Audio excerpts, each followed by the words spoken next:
Allah Rahman Rahim, salam alaikum wa rahmatullahi ta'ala wa barakatuhu. Que la paix soit avec vous, où que vous soyez, qui que vous soyez. Soyez heureux, soyez bénis. Bienvenue sur cette chaîne. Comme d'habitude, on décortique des sens. Un mot, une phrase, un verset, une idée de la société, pas que de la religion, des idées. Comme par exemple l'idée qui n'a rien à voir, par exemple, à la religion. On dit que la France n'a pas de guerrier, n'a pas de soldats dignes de ce nom pour aller faire la guerre avec Moscou. Je ne suis pas d'accord. Je ne suis pas d'accord du tout. Nous avons beaucoup de rappeurs qui sont à la hauteur. Ce sont les guerriers de 2025. Nous avons par exemple Maître Gims, qui à lui seul, l'arsenal de voitures qu'il possède et l'arsenal de vêtements. Nous avons les joueurs de football. Tout ça, ce sont des guerriers qu'on peut mettre en première ligne. Ils peuvent détruire, pas que la Russie, ce qu'ils veulent. Donc voilà, des idées comme ça, on peut tous se mettre d'accord sur ça. Nous avons aussi Yana Kamura ou Kanunurafa Nara, euh, Ayan Khafukayana, qui représente euh, l'intelligence suprême et la force.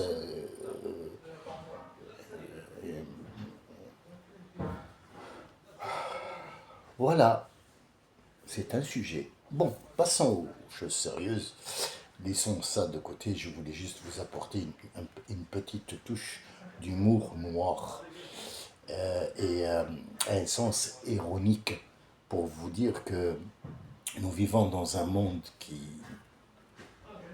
Alors, je vais m'excuser pour le désagrément puisqu'il y a des travaux. Vous allez entendre peut-être des machins. J'en suis vraiment désolé. Je ne sais pas où faire. Je ne peux pas non plus euh, aller chez le voisin, hein. Ce sera la même chose. De toute façon, ils font des travaux, donc il y aura un petit peu de bruit. Je m'en excuse d'avance. Le sujet est très important. Une personne m'a fait part d'un un extrait de quelqu'un qui parle du paradis sur TikTok. Alors, vous savez que les TikTok, c'est 60 minutes maximum. C'est un extrait d'un enregistrement, je suppose. Euh, et il voulait qu'on en discute. Bon, lui, c'est sa façon de me dire, écoute, ce que le monsieur dit, c'est important. Et il a beaucoup, beaucoup aimé ce que le monsieur a dit. Je lui ai demandé si je pouvais en parler en public. Il m'a donné sans me moquer. Et c'est quelqu'un que je respecte beaucoup. Et là, je m'adresse à lui, mais à vous aussi, hein, à tout le monde en fait. Il y a pas que je parle pas dans cette chaîne, je ne parle pas qu'avec une seule personne. Je parle avec tout le monde pour que donner mon avis, pas en tant que professeur ou spécialiste dans la... Non, non, non, non, non, non. Comme étant quelqu'un qui va donner son avis. Je pense, Khel Aziz, que la première des choses, pour parler d'un sujet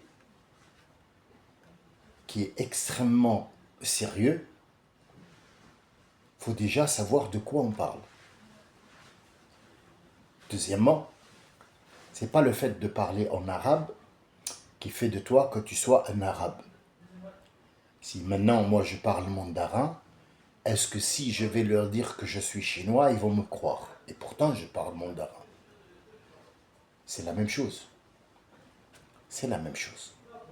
Mais est-ce que moi je sais de quoi je parle? Est-ce que je suis sûr de ce que j'avance? Est-ce que ce que je dis et les arguments que je vais donner, est-ce qu'ils sont d'abord logiques? Deuxièmement, est-ce qu'ils sont compatibles avec l'être humain dans la tête? Troisièmement, est-ce que tu t'adresses à des gens qui ont la foi, ou est-ce que tu t'adresses à des gens qui ont les compétences, ou est-ce que tu t'adresses à des gens qui ne savent rien? Les trois font la différence. Ceux qui ne savent rien, ils vont tout prendre et ils sont contents avec un sourire jusque-là. Ils te disent waouh. Celui qui ont les compétences, ils vont te dire oulala, va trouver du travail. je pense que tu vas trouver du travail. Et ceux qui ont un esprit aiguisé, on va trouver qu'il y a beaucoup de choses derrière. Commençons d'abord par l'image, frère. L'image. Quand tu parles du paradis et que tu vas aller en je sais pas quoi et machin, un truc, et que comme décor derrière toi, tu as les bombardements de Gaza. On est bien d'accord que ce qui est derrière, c'est le reste d'un bombardement. Déjà, en soi, ça, c'est un message. Ça n'a rien à voir avec ce que tu vas dire. Donc toi, tu nous montres les débris d'une guerre qui est derrière. Il t'adresse aux gens qui sont morts ou qui vont mourir. Tu leur promets, tu leur as promis qu'ils vont, dans les informations que tu vas leur donner, qu'ils vont au paradis et qu'ils vont être avec Boubacar Siddiq, qu'ils vont rester avec le prophète assis et qu'ils vont avoir, je ne sais pas quoi, là, ce qu'il a dit. Bon, ça, après, on va y venir. Tu leur as promis, tu leur donnes des promesses. Deuxièmement, il y a quelque chose qui me gêne énormément, c'est la musique qu'il y a derrière. C'est une musique triste qui fait en sorte qu'il est en train de travailler tes sentiments. Tu vas voir de la tristesse, et puis avec ce qu'il va te dire, tu vas dire oh, les martyrs. Alors déjà, ça c'est l'image, c'est la première impression que j'ai. Moi en tant que spectateur là, hein. Bien. Maintenant nous allons passer à ce qu'il y a à l'intérieur. Et là maintenant c'est plus le spectateur qui parle. C'est quelqu'un qui va prendre la logique. La logique dit que quand tu vas parler par exemple je sais pas moi, l'Amérique, géographie aujourd'hui, et histoire. Histoire, géographie. On n'est pas dans les maths, on n'est pas dans le cours sciences naturelles, on est dans la géographie. On est bien d'accord? Bien d'accord. Allez, on va être dans la géographie maintenant. Qu'est-ce que tu vas me dire? Le traité de Washington en 1975, tu commences par là ou tu commences par comment et qui a découvert l'Amérique et qu'est-ce que c'était avant? Donc on commence par l'histoire et la géographie. Après, on va donner les faits. Et les faits, ils vont être successifs. Tu ne sautes pas de Washington, puis après tu reviens à un truc, à moins qu'il y ait un rapport. Mais si c'est histoire, géographie, c'est forcément, il y a un suivi, et il y a des étapes qui sont bien classifiées. Si c'est de la philosophie, peu importe, on peut aller vaguer là, du moment qu'on est dans le même sujet, on peut aller naviguer où on veut. Mais là, on parle d'une information qui est pour le paradis. D'abord, il faut savoir ce que c'est que paradis. Al-Jannah. Est-ce que Al-Jannah, c'est un endroit? Et dans le Coran, combien de fois le mot Jannah a été dit? Bon, peut-être tu me diras, ça c'est un comptage, ça n'a rien à voir. Peut-être, je serai d'accord avec toi que combien de fois, ça n'a pas d'importance, mais détrompe-toi, le nombre de fois que Jannah a été dit au masculin singulier, excusez-moi, au féminin masculin singulier et au pluriel féminin, ça a une importance. Pourquoi? Parce que le mot Jannah, d'abord, il faut savoir ce que c'est. Jannah, c'est l'endroit où tu n'as besoin de rien. Jannah, sur terre, c'est un endroit où tu n'as besoin de rien de l'extérieur. Tout est autour de toi. Il n'y a même pas de chaleur qui puisse te nuire ou un froid qui puisse te nuire. C'est une température constante où tu as toutes les plantes nécessaires pour ta survie, ainsi que l'eau. Et tu n'as pas de problème, ni de gens qui te font peur. Il n'y a pas de peur, il n'y a rien du tout. Ça, c'est le paradis sur terre. Est-ce qu'on peut avoir un paradis dans une ville, par exemple? Oui.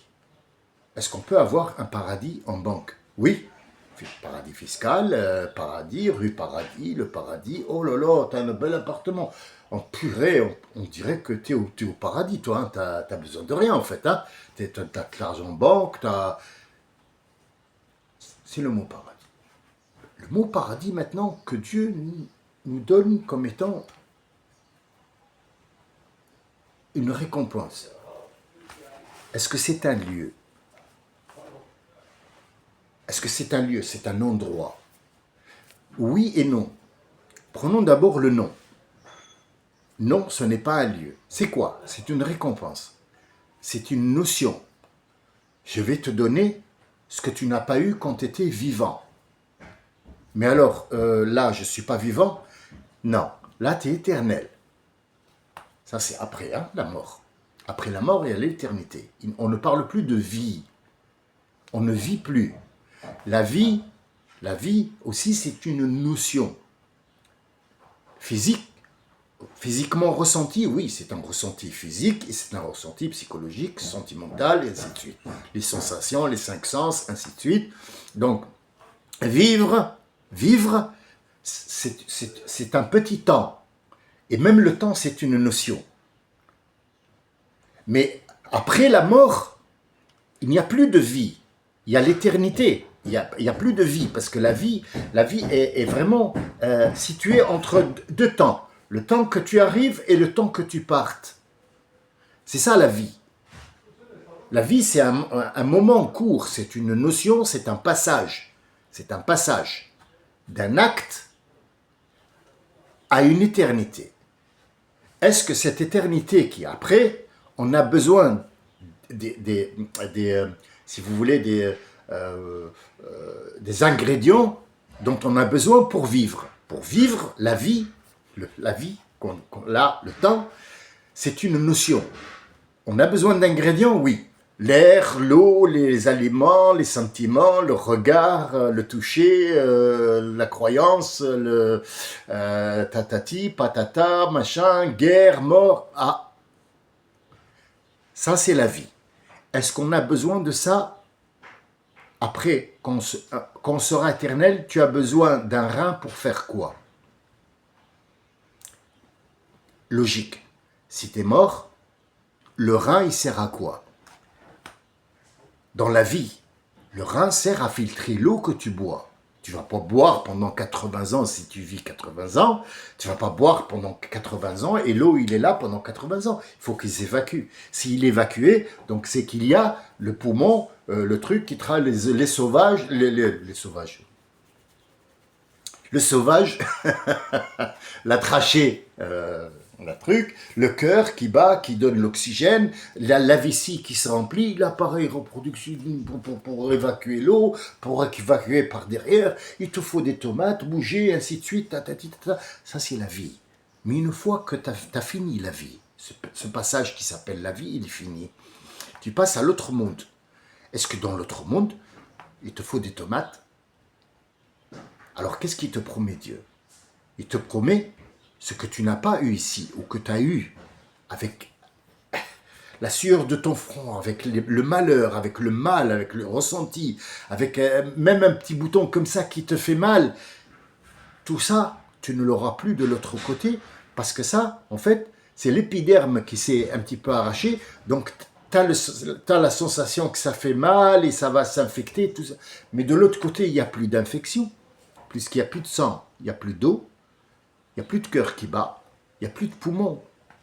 Le corps, il est là, oui. Mais est-ce que c'est un corps que nous connaissons? Non, non, non. Il n'y a plus que les sensations d'être. La sensation d'être et non pas les sens. Il n'y a que les sensations intérieures, ce que tu ressens à l'intérieur. Ça veut dire que si tu manges une pomme, si on vient parler du fait de manger une pomme, on va s'arrêter là, ouvrir deux guillemets. Là, tu as une pomme, peu importe qui la porte, comment elle est venue, où elle est. Il y a une pomme devant toi, il y a un homme qui va la manger ou une femme. Il est en train de manger. Donc déjà, il y a un effort pour mâcher, pour avaler, Et après, pour digérer, pour est-ce qu'elle est acide, elle n'est pas acide. Ah, bon, voilà. Il y a des vitamines dedans, oui, il y a de l'eau, de la vitamine. Mais qu'est-ce qu'on sort de cette pomme? Le meilleur de cette pomme, c'est quoi? C'est pas les vitamines qu'elle va donner. C'est pas le jus. C'est la sensation, cette odeur, cette sensation, ce bonheur de manger cette pomme. Et non pas l'effort physique que tu as fait. Parce que si on devait dire à quelqu'un n'importe lequel, est-ce que tu choisis qu'on te donne un jus de pomme ou une pomme, il va te dire ouais, la presser c'est mieux parce que je vais mâcher tout ça. Non, mais il y a des gens qui vont dire non, non, non, moi, le plaisir c'est de croquer dedans. Donc en fait, c'est la sensation et non pas le toucher physique. Quand on passe de l'autre côté de la mort, l'éternité, on n'aura que la sensation. Et Dieu nous promet qu'il n'y aura aucun gramme, ne serait-ce qu'un neutron, ou une atome de mauvais sentiments quand ira au paradis. C'est tout ce qu'on sait.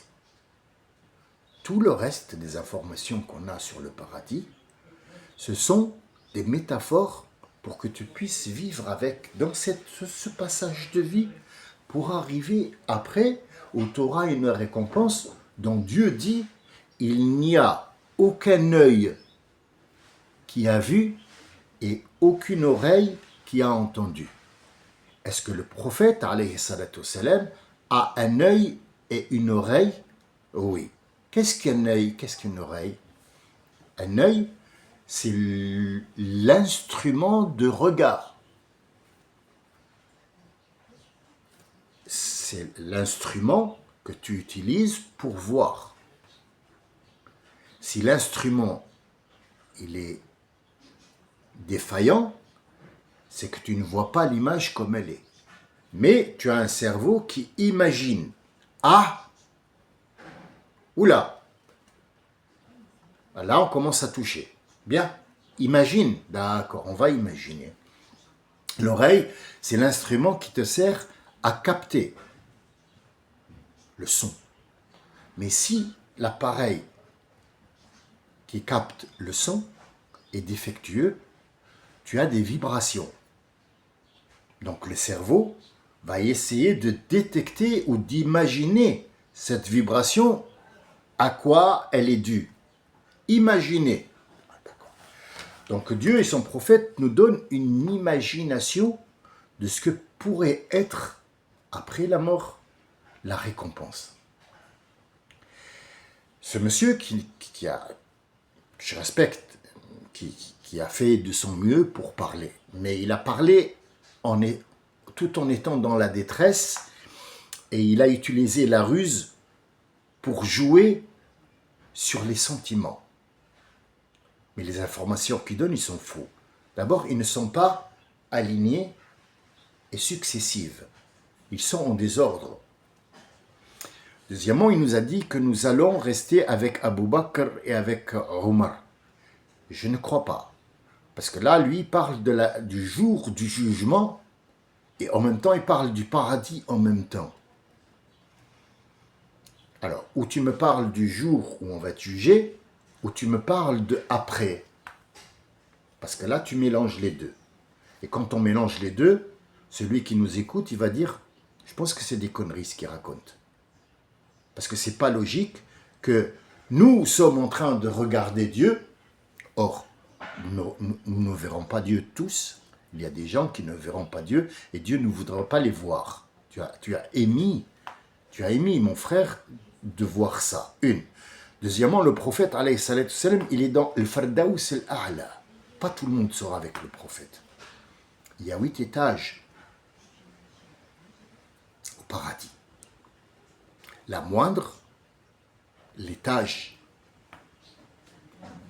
le moindre au paradis, c'est un hadith qui nous est arrivé du prophète lui-même, alayhi salatu wassalam, et qui a été justifié par 5 personnes. Donc 5 personnes, on va le prendre comme étant un hadith qui est véridique. Rasoul alayhi salam demande à Dieu, Ummati, Ummati, ya Rabbi. Il lui dit, ya Mohammed, rentre et sort toute personne qui a le droit de sortir. Il y a des gens qui sont éternels là-bas, c'est même pas la peine. Mais ceux qui sont là pour un moment, parce que être puni, ça peut être pour juste un moment. Puis après, tu auras ta récompense de toute façon, quoi qu'il arrive. Ummati, Ummati, ya Rabbi. Je te le demande parce que c'est ce que j'ai demandé, être aujourd'hui, le jour du jugement dernier, leur chefia. Il lui dit à Mohammed, rentre et fais sortir ce que tu veux.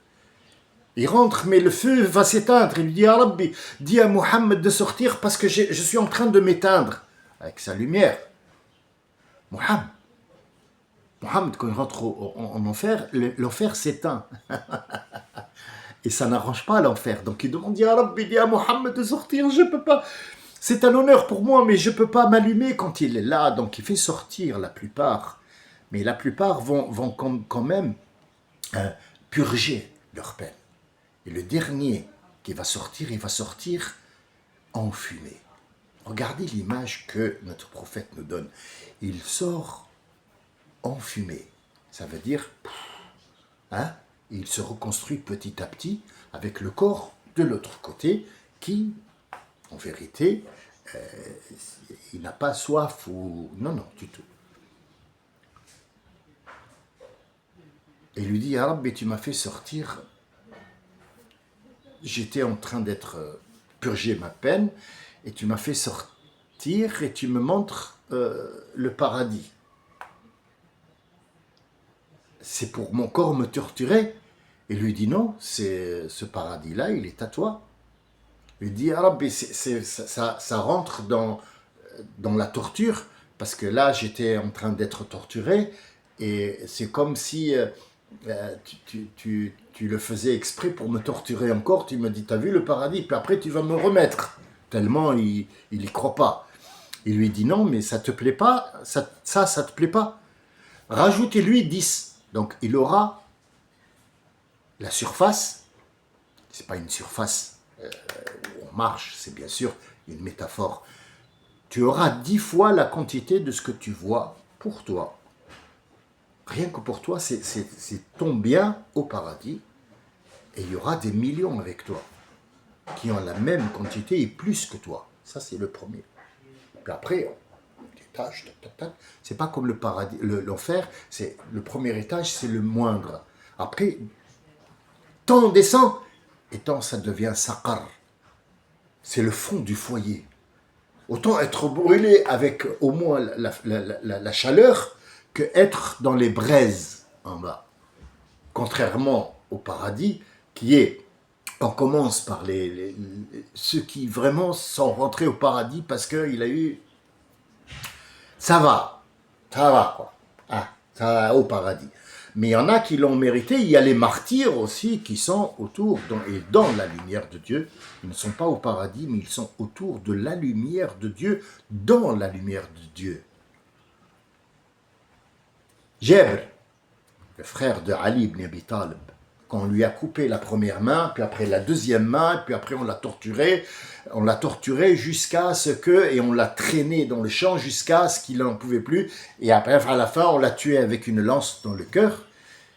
Mohammed sallallahu alayhi wa sallam était ce jour-là à la Mecque, et il faisait à Médine, et il faisait le prêche du vendredi, et il s'est arrêté, il a dit لقد قتلوا جابر نكروا به ils ont tué Jabir, ils lui ont fait, je le vois, il est autour il a des ailes, il vole partout, il va partout, il est autour de la lumière de Dieu, il est éternel autour de la lumière de Dieu, il n'a pas de bras mais il a la place des ailes.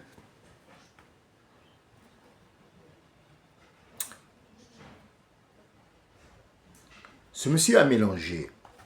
Il a dit il y a un mouton qui va venir et que ça, il représentera la mort. Et Dieu il dira, aujourd'hui, il n'y a plus de mort. Est-ce que franchement, entre nous, logiquement, entre deux personnes qui réfléchissent et qui ont un esprit aiguisé, et qui prennent la logique, tout en prenant compte qu'il y a aussi la métaphysique aussi, et la croyance, est-ce que Dieu a besoin d'un mouton pour l'égorger avec un couteau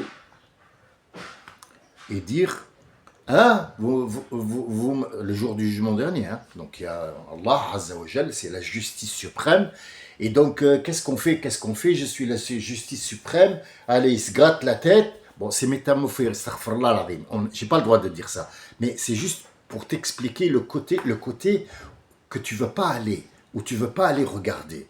Moi, j'ose aller et dire des choses comme ça, ironiques, pour t'emmener de force, pour aller voir la stupidité de l'histoire de l'autre côté.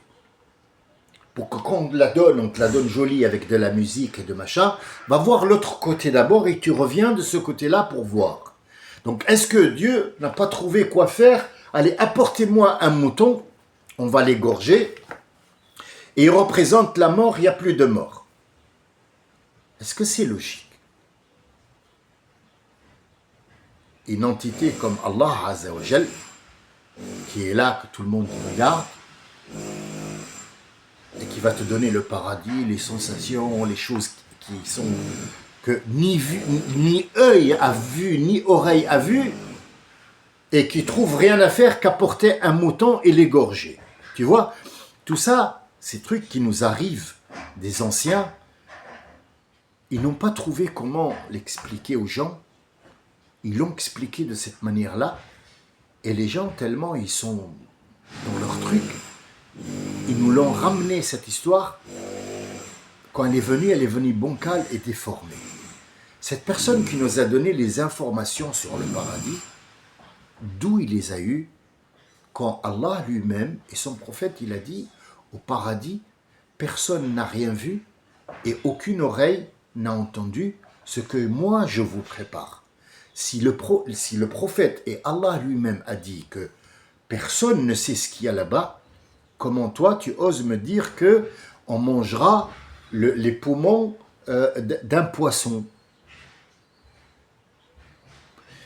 Tu manges au paradis et tu défèques où?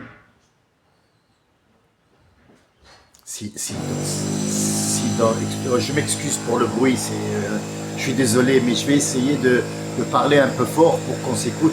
Je peux pas les arrêter, hein, malheureusement. Mais dis-moi, frère,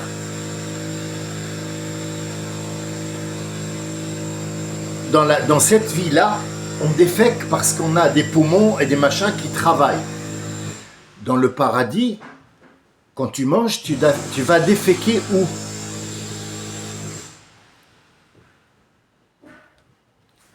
Moi, je te laisse chercher la logique. Moi, je ne suis pas là pour te donner une leçon et te dire « Non, ouais, non, je parle avec toi. Dis-moi, tu vas déféquer où ?»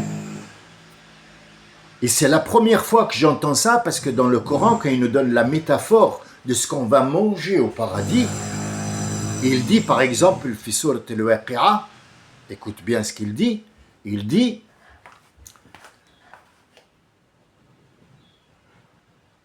Fawakih, fakihatun, toujours, fakihatun, ça veut dire le fruit des arbres, fakiha, ou le fruit d'une plante, le fruit d'une plante.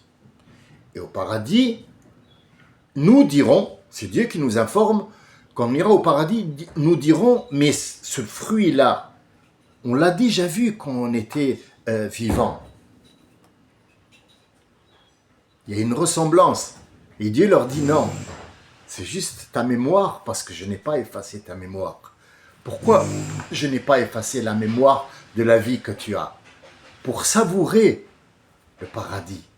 Si tu n'as pas de mémoire d'avoir vécu ici, tu ne peux pas savourer le repos éternel. Il faut que tu te souviennes. Et Dieu nous dit à chaque fois, chaque vendredi, il appelle les gens du paradis et il leur dit, tout bas, chacun il y a un voile pour qu'il ne soit pas dévoilé devant les autres. Et lui dit, tu te rappelles de telle et telle chose que tu as fait dans ta vie? Eh bien, je t'ai pardonné. Et je t'ai donné le paradis. Va, chaque vendredi. Un autre truc qui m'a attiré l'attention aussi. Il a dit le premier jour au paradis. Dis-moi, cousin,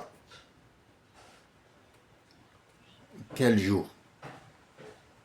De quoi on parle là? Le jour, c'est quand le soleil se lève. Et la nuit, c'est quand le soleil se couche et il y a la lune qui sort de l'autre côté pour faire le reflet du soleil, pour que toi, tu sois pas glacé le matin, congelé plutôt, par le froid du vide sidéral. Donc si ce que tu dis, c'est pas du vide sidéral, moi je m'appelle plus Samy. Quel jour? Le temps, c'est une notion pour la vie. Le temps n'existe pas. Même quand on sort du système solaire, on ne peut plus parler de temps. On n'est même pas à la fin de la vie, on n'a pas la fin du monde, on n'est pas dans le jugement dernier. Quand tu sors du système solaire, ce système-là solaire qui nous donne le temps, jour, nuit, j'ai fait en sorte qu'il y a un soleil et une lune pour que vous sachiez compter adad as-sinin, ça veut dire les étapes et non pas le temps. Les sinin, ce sont les étapes, c'est pas les années. C'est pas les années, il n'y a pas d'année. L'année, c'est nous qui l'avons créée. Quand le soleil revient au même endroit, on va l'appeler année. Et Dieu l'a appelé année aussi pour t'aider. Mais lui, il a dit, il ta'lamu adad as-sinin. As-sinin, ce sont les étapes de la terre, comment elle tourne. C'est-à-dire, il y aura un hiver, il y aura un automne, il y aura un été, il y aura tatati, tatati, tatata, il y aura une attraction. Ça, c'est les étapes, as-sinin. Ou al-hisab, c'est le comptage, y compris les années, les jours. Quand tu sors du système solaire, tu es encore en vie. Il y a Musk qui te prête une navette, puisqu'il habite sur Mars, et il va te dire, Cousin, tiens, je te le donne, parce que je t'aime bien, allez, va voir l'autre galaxie, je t'attends. Alors, il te met le fuel, tout ça, il te donne de l'argent de poche en cas où. Un coca, Trump, il te donne un truc de coca parce qu'il est gentil, et tu vas faire un tour. Est-ce que le temps roule sur toi? Revenons à Einstein. Einstein, qu'est-ce qu'il a dit? C'est pas, pour moi, c'est un crétin. Après, tu vois, tous les trucs d'Einstein se sont avérés faux. Faux à 80%. À 20%, juste, il essayait de trucs, mais ne croyez pas qu'Einstein était le savant de je sais pas quoi. Non, non, il a créé juste la bombe, c'est tout. Il a compris qu'en mettant ça et ça et ça, on peut réduire le monde en miettes, et c'est ce qu'il a fait. Mais sinon, sur autre chose, tous ces trucs se sont révélés très faux. Même Einstein te le dit, si par exemple on a deux jumeaux, qu'on garde un, ils sont nés là, même à la 7 secondes là, il reste ici, et son frère on le met dans une navette et on l'envoie dans l'espace, il peut faire le tour de la galaxie et revenir, il trouvera que son frère à un certain âge avancé, il a donné un exemple comme l'exemple de 50 ans, parce qu'il a compté les années-lumière, et il revient, celui qui revient est toujours bébé. Son frère a 50 ans, et pourtant ils sont jumeaux. Pour t'expliquer que le temps, pour lui, et pour nous aussi, c'est parmi les choses où il a tapé à peu près, pas dans le mille, mais il est dans le cercle. Hein. Le temps n'existe pas dès que tu sors du cercle. Alors comment tu peux me dire que le premier jour au paradis, quand l'Éternel lui-même, il t'a dit, maintenant tu es dans l'éternité, il n'y a plus de mort. Alors s'il n'y a plus de mort, pourquoi tu comptes?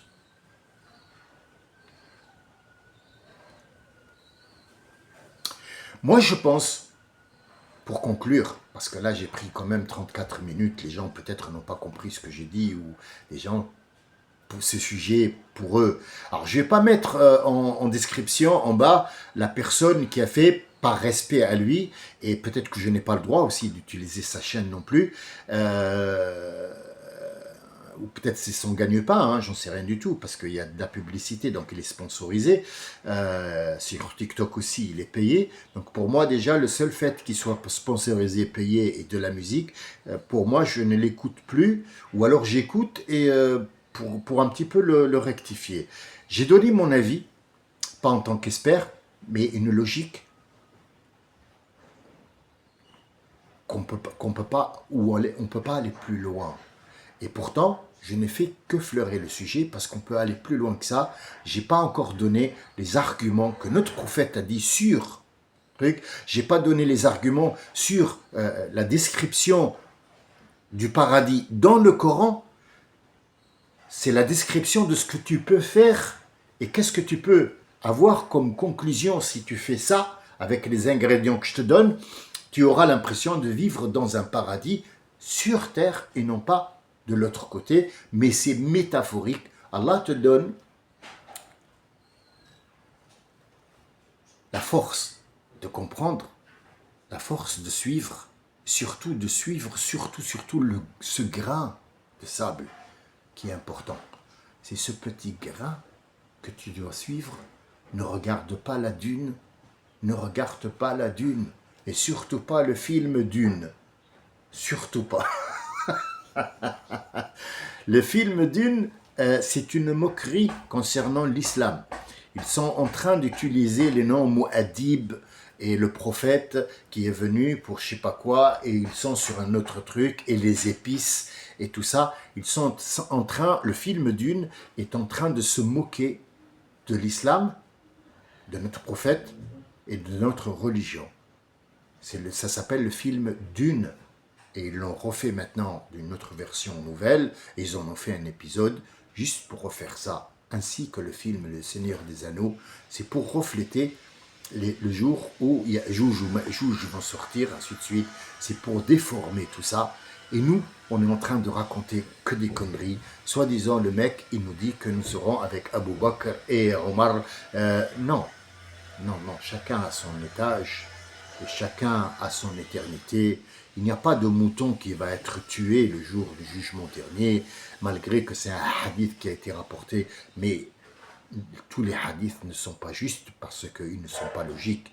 Un hadith où il n'y a pas de logique qui suit n'est pas pris en compte. Il ne doit pas être pris en compte. Mais ce que je donne là, ce n'est qu'un mon point de vue en tant que 40 ans de recherche. Après, tu peux avoir un autre avis, mais ta foi, elle est là. C'est l'important. Et Dieu, il veut que tu crois en lui tout en étant savant. Tu dois savoir.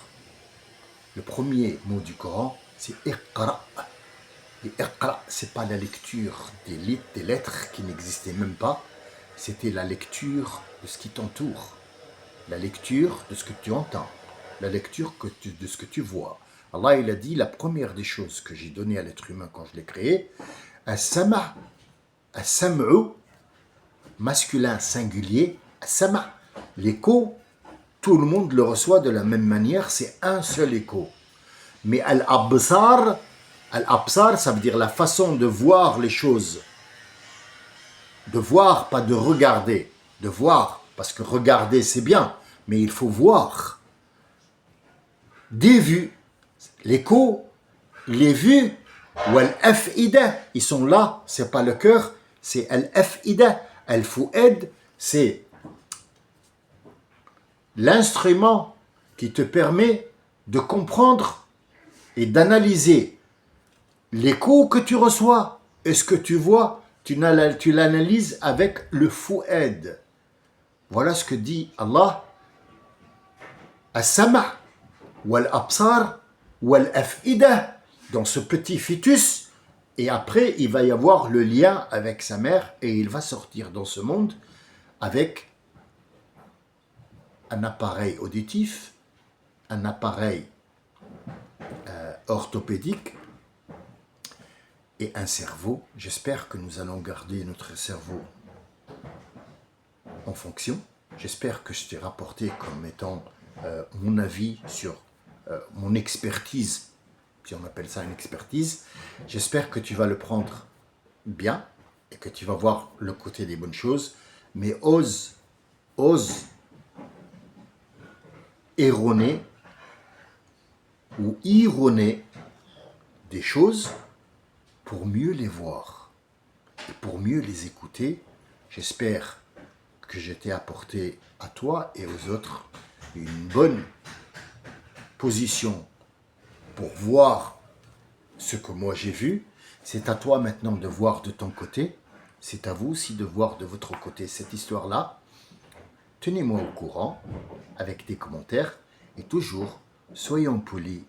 Je vous remercie de votre écoute. Je vous dis à la prochaine. Salam alaikum wa rahmatullahi wa barakatuh.